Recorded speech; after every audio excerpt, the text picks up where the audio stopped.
Hello, Tom. Nice to meet you here. Hi, lovely to meet you here too. Welcome. I would like to ask you, because you have many years experience in creative economies. So now the Taiwanese government would like to create a fund to invest in creative industries. So what would you suggest to them from your experience? Okay. Well, working from our experience in the UK and internationally, where we've advised on the development of funds, of strategies, of programs to support the growth of the creative industries, I would say that there are a mixture of key factors that are required.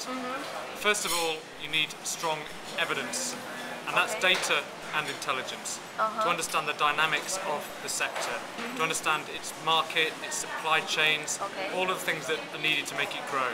Skills, infrastructure, its relationship with education, its relationship with the wider cultural sector, all of that needs to be understood and analysed, and that will help to prioritise where the fund can be positioned. That's the first thing. The second thing is to position the fund as clearly as possible in the marketplace. So it needs to make its brand very strong, it needs to have its core mission as very strong. It may be that it needs to be divided into several funds, each of which works in an interdependent way, rather than having one big fund. And that will enable you to focus along the supply chain or along the value chain. And it will enable you to have targeted strategic investments in each of the key areas of the creative industries. Because it's like an ecosystem or an ecology. So the creative industries. You can't just invest in one part of it, you need to invest in lots of parts of it for it all to grow. So that would enable you to invest in the cultural sector on the one hand, high growth creative industries businesses on the other hand, and all of the other parts in between.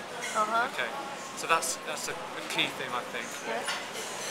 I think another key thing is to understand the importance of infrastructure in this.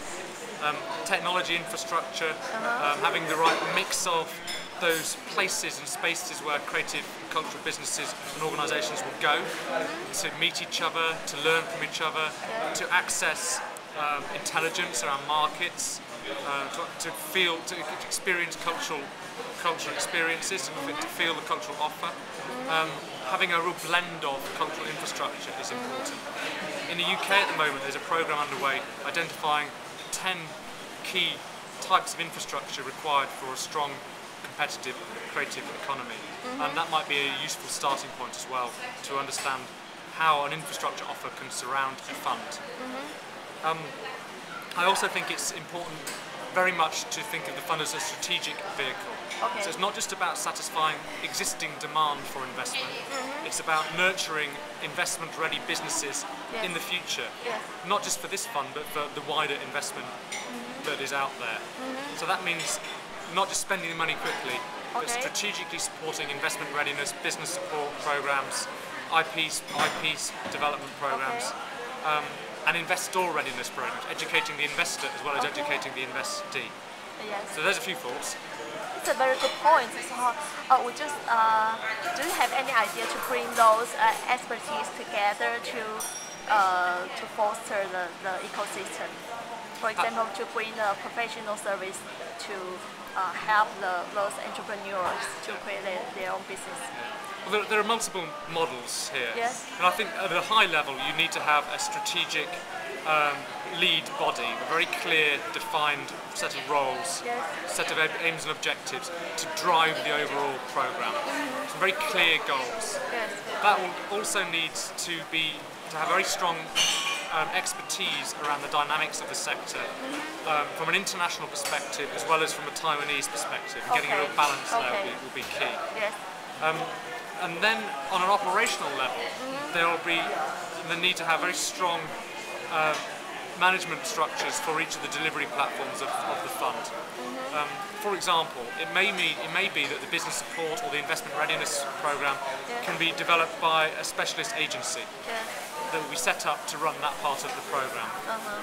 And that would work in tandem with the fund management team that would invest the money, that would undertake the due diligence. But they would need to work in a very interrelated way. And I suppose one way to do it is to think of the fund as having a series of divisions. So it might have a cultural division, a business support division, an investment division, a market shaping division or showcasing division, and each of these things working to a set of coherent joint aims and objectives, managed at the top by this overall management structure, an expert panel or body that runs the whole show.